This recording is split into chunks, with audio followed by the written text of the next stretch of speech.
নমস্কাৰ বন্ধুসকল, দা আছামিজ ৱে চেনেলত আপোনালোকৰ স্বাগতম। আজিৰ এই ভিডিঅ'টোত আপোনালোকক দেখাম কেনেকৈ আপোনালোকে নিজৰ মোবাইল ফোনৰ পৰা আধাৰ ডাউনলোড কৰিব পাৰিব। বলক আৰম্ভ কৰোঁ। প্ৰথমতে আপোনালোকে গুগল ক্ৰম এপটো আপোনাৰ মোবাইলত খুলি ল'ব। তাতে আপোনাৰ চাৰ্চ বাৰত মাৰিব UIDAI টাইপ কৰিব। তাতে আপোনালোকে চাওক UIDAI বুলি এটা ৱেবছাইট খুলিব, uidai.gov.in। সেইটো আপোনালোকে ক্লিক কৰি অপেন কৰি ল'ব। ইয়াত আপোনালোকৰ আধাৰৰ অফিচিয়েল ৱেবছাইটটো খুলি যাব। ইয়াত প্ৰথমত আপোনাক ক'ব যে আপোনাক এটা ভাষা বাছিবলৈ ক'ব। আপোনালোকৰ পচন্দমতে ইয়াত বাছিব পাৰে। ইয়াত ইংলিছ, হিন্দী, অসমীয়া, বাংলা চব আছে। মই ইয়াত ইংলিছ বাছি লৈছোঁ।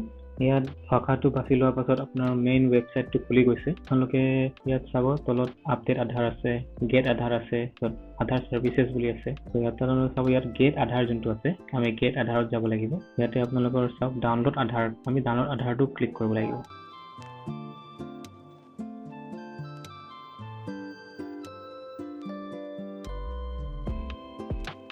এতিয়া আপোনালোকৰ আধাৰ ডাউনলোড পেজটো খুলি গৈছে। ইয়াত আপোনালোকে চাওক 12 ডিজিট আধাৰ নম্বৰৰ পৰা আপোনালোকে নাইবা 16 ডিজিট এনৰলমেণ্ট ID নম্বৰ, নাইবা ভাৰ্চুৱেল ID নম্বৰ, নাইবা SID নম্বৰ আপোনালোকে নিজৰ আধাৰ ডাউনলোড কৰিব পাৰিব। মই আধাৰ কাৰ্ডৰ নম্বৰৰ পৰাই ডাউনলোড কৰিম, যিহেতু মই ইয়াত আধাৰ কাৰ্ড নম্বৰটো মাৰিম।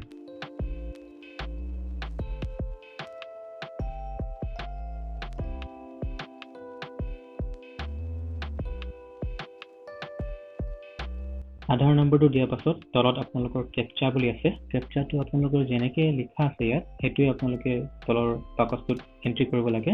ইয়াত যি দিয়া আছে মই এইটো এতিয়া এণ্ট্ৰি কৰি দিছোঁ। তাৰ তলত আছে আপোনালোকৰ চেণ্ড OTP। চেণ্ড OTPটো ক্লিক কৰাৰ লগে লগে আপোনালোকৰ আধাৰ নম্বৰ যোনটো ৰেজিষ্টাৰ্ড আছে আধাৰৰ লগত, তাত OTP আহিব। আপোনালোকে OTPটো তলত দিব।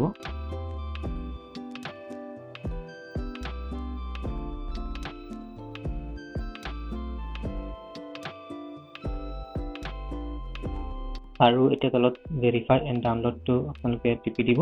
অলপমান আপোনালোকে ৰখিব লাগিব চাগে। তাৰপিছত আপোনালোকে চাব congratulation, your Aadhaar card has been successfully downloaded বুলি আহি যাব। আৰু আপোনালোকৰ আধাৰটো অট'মেটিক ডাউনলোড হৈ যাব আপোনাৰ মোবাইল ফোনত। এতিয়া আপোনালোকৰ আধাৰটো ডাউনলোড হ'ল, কিন্তু আধাৰটো এতিয়া পাছৱৰ্ড প্ৰটেক্টেড হৈ আছে।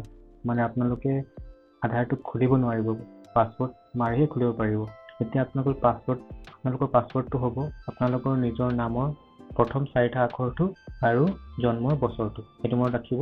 প্ৰথম 4টা আখৰ কেপিটেল লেটাৰ্ছত আৰু জন্মৰ বছৰৰ চনটো। ইয়াত যেনেকৈ দিয়া আছে আনিশ Y কুমাৰ আৰু জন্ম বছৰটো দিয়া আছে 1989। তেনেহ'লে আপোনাৰ পাছৱৰ্ডটো হ'ব ANIS কেপিটেলত আৰু 1989 একেলগে।